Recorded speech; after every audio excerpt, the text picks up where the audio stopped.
Howdy folks, long time no see. I can't let another weekend or week go by without putting one out. I do very much appreciate those guys that checked up on me. Thanks very much for the pulse check. So this video is going to join my playlist for bushcraft technology. And I'm going to talk a bit about cordage, which is a huge subject and I can't get it into a 20-minute video.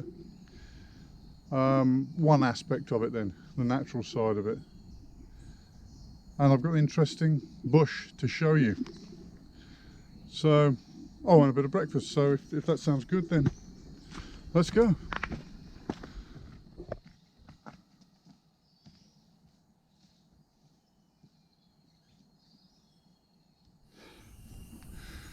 My grandmother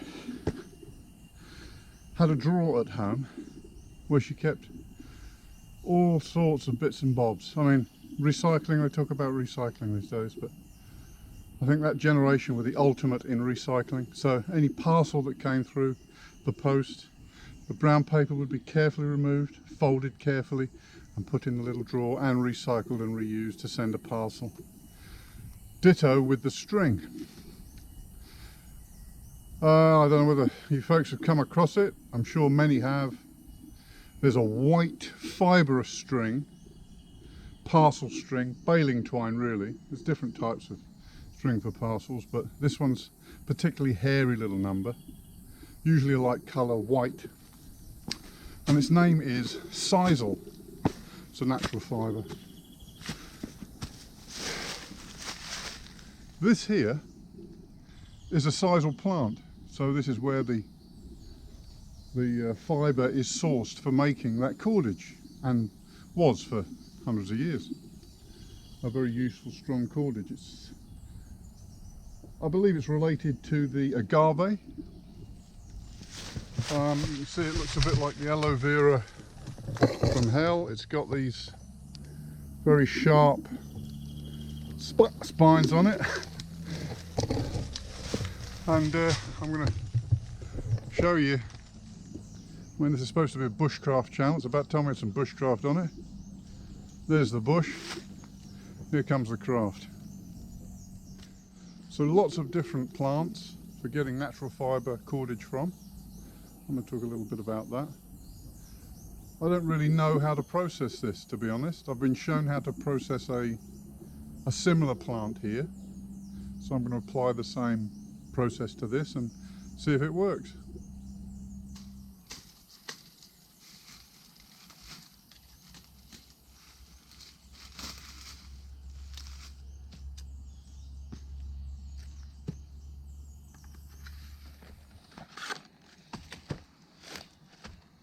First I'm going to disarm the little critter and take off the spines. It's already stuck me.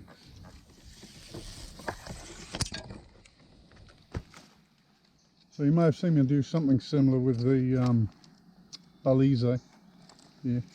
Just going to put it on the ground, put the handle of my cutlass on top of it, and then stand on that. Let me show you that. Get hold of the big end, and then pull it at 90 degrees like that. What's that doing? It's splitting the fibre. I can hear it splitting. I think it's going to work. And to break it up, you can put it through more than once through your processing machine. You can hear the fibres doing what they're supposed to do.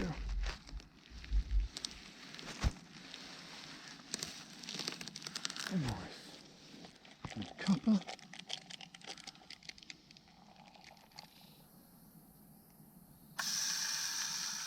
So I've got some examples here of some other natural fibre stuff.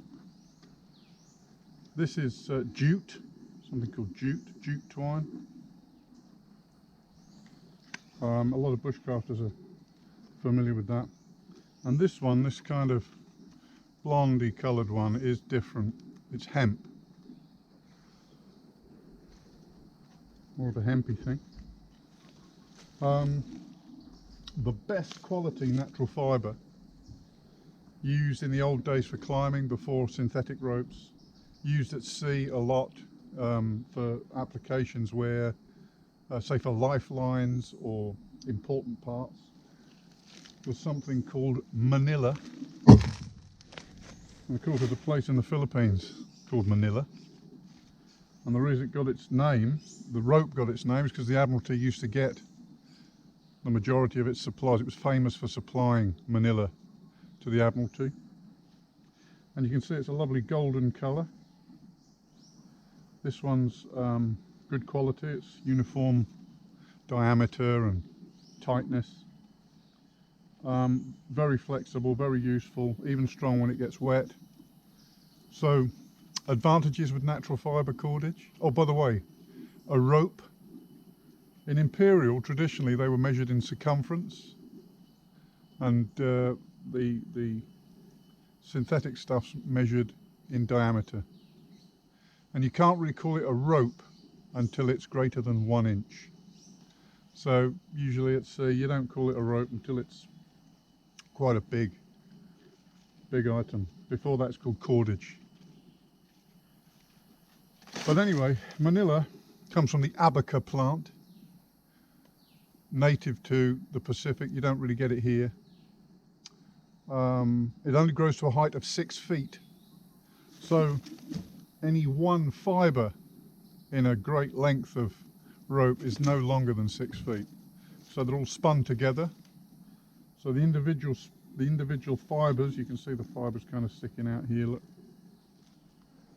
The individual fibres are spun into what's called a yarn, which is one of those small ones there. So they're spun into a yarn. The yarn is spun into a strand.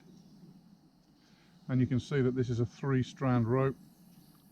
The strand is then twisted and then what's said to be laid up into the rope. You can get 4-strand rope, you can get 2-strand rope. It's the easiest to make is 2-strand, but 3-strand is the strongest, this method. And if you look at the rope and it spirals away from you to the right, so clockwise, that's right-hand lay rope, or what they call hawser lay rope. You can get left-hand lay, but it's very less common, very much less common. And that's called cable lay. So there you go. That's everything I know about natural fibre ropes, natural fibre cordage. So I'll waffle on while I make breakfast here. So advantages of natural fibre rope. Well, come the zombie apocalypse, I mean, when we run out of oil, I expect we'll probably go back to manufacturing this on a larger scale.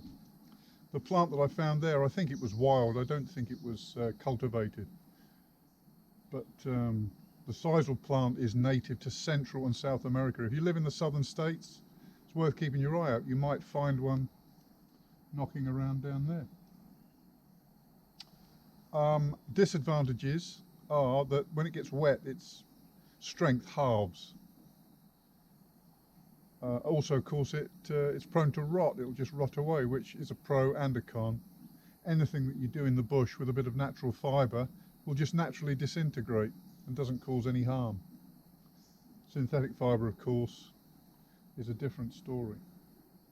But natural fibre is resistant to sunlight and petrochemicals and things like that, whereas some of the synthetic fibres don't like sunlight, it will break them down. I think my breakfast has stopped operating here. GoPro. So, and rope, they found rope in remains in ancient Egypt. It probably goes back right back into the mists of time, but of course it doesn't survive. But it's, you know, they've found evidence that it's been manufactured and used.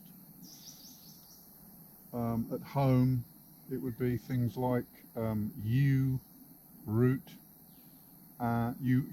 soaked green young yew wood shoots. What's the other one? I think larch root as well is another one at home.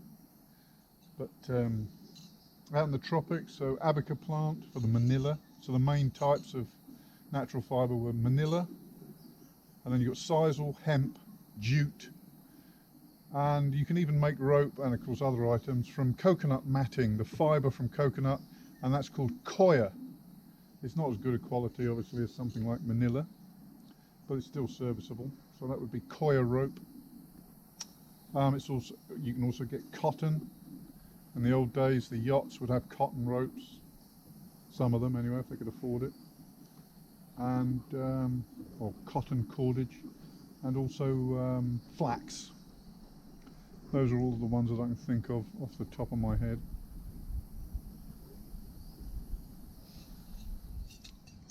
So in other news, infection rates are climbing here in Trinidad. They've doubled. We've just gone back into a lockdown, a 3-week lockdown, so no dining out or other activities, no congregations. I think it's greater than 5.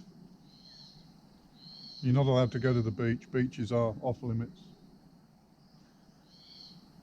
Some of you may have seen in the news, about 200 miles north of here on the island of St. Vincent, not only have they had to deal with COVID, but they've had a volcanic eruption as well, which has displaced many thousands of people up there on the north of the island.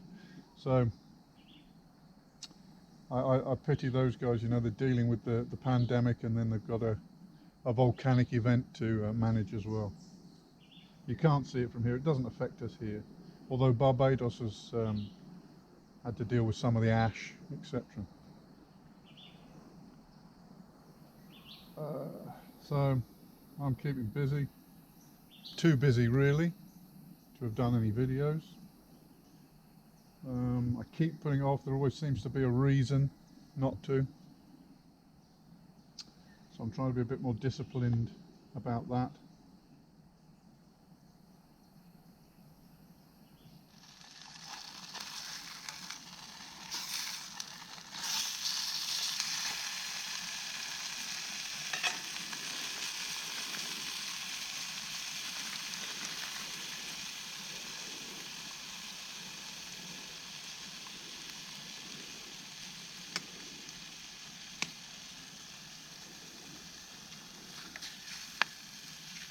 Broke it.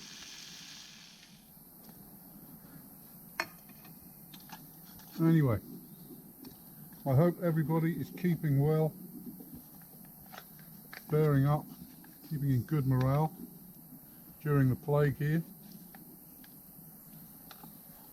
I think that's my contribution for this week.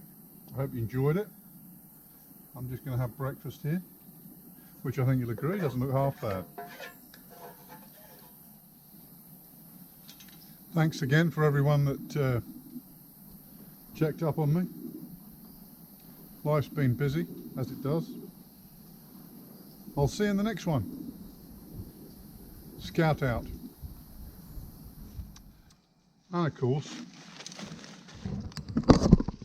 leave no trace.